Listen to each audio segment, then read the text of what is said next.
came to power, winning democratic elections with a large majority. Some liberals fear they're trying to bring in fundamentalism by the back door.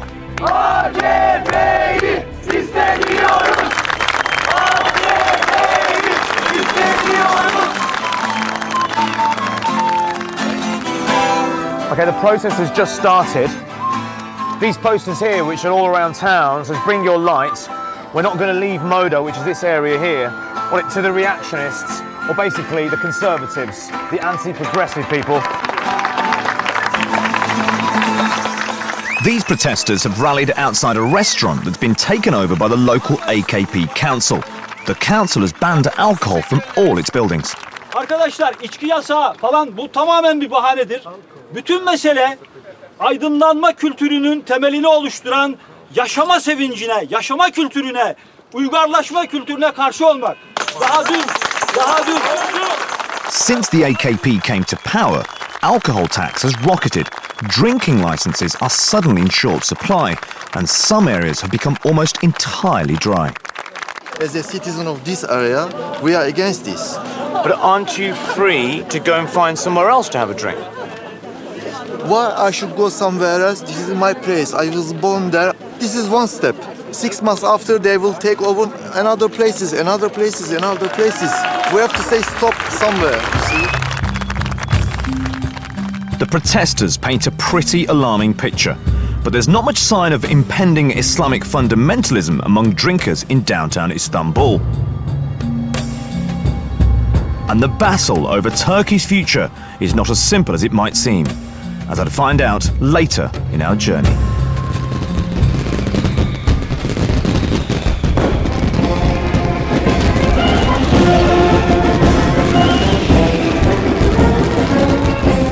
The freedoms that so many Turks cherish were enshrined in Turkey's secular constitution.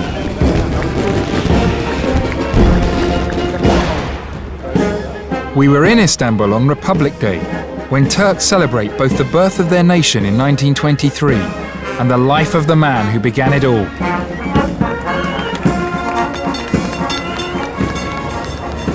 Few men can be said to have founded a country, but Kemal Atatürk, whose picture you can see there above the local McDonald's, created the modern Turkish Republic from the ashes of the old Ottoman Empire, and as such, he's still the most revered man in the country.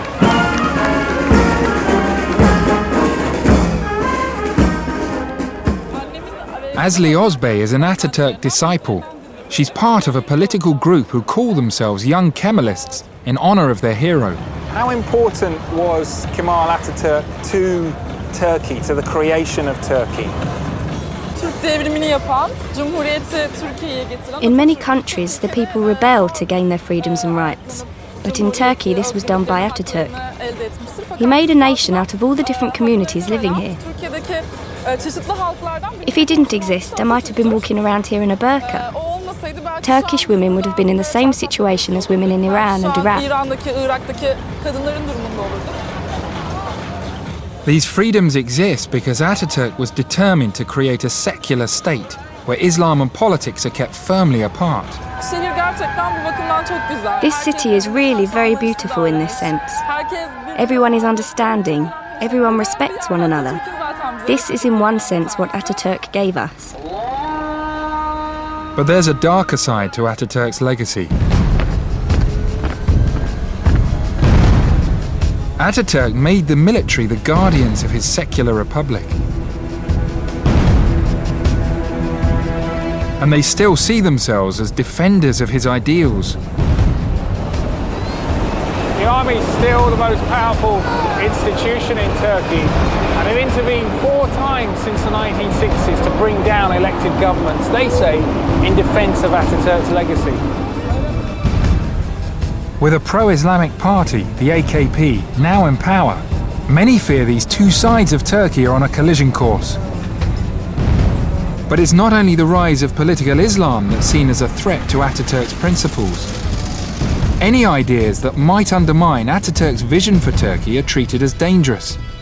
I went to meet a man who knows this only too well. Oh, hi. Hi. Hello.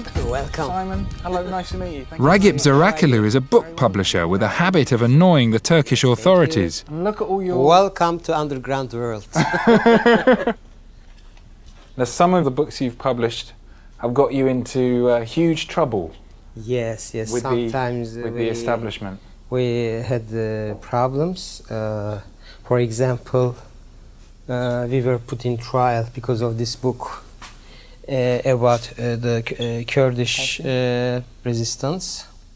Ataturk said that Turkey was a nation made up of only one people, the Turks. And the authorities still take a very dim view of any discussions about ethnic divisions, particularly when it involves the country's 15 million Kurds.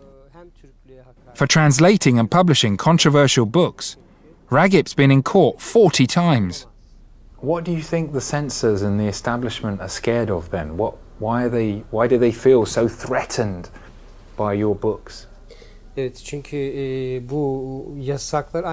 bans are another way of controlling society. They think that if minorities are given rights, it will cause separatism in Turkey. I think this is wrong. Quite the contrary. I think getting to know each other allows us to live together better. Over the years, Ragip has paid a high price for standing up for free speech, including 2 years in jail and a firebomb attack on his offices by nationalist extremists. And as I was with him, his phone rang with news of more trouble. One of his colleagues had just been arrested over an article he'd published. So you have a friend now who is being held in jail. Yes. What do you think will happen to him? Until he paid the money, he will stay in the prison. So if you can... He may stay 3 years. 3 years? Sure, only because of an article.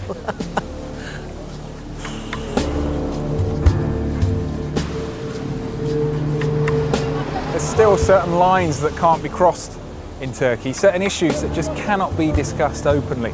And given how successful and powerful this country has become, it amazes me just how paranoid the establishment here still is.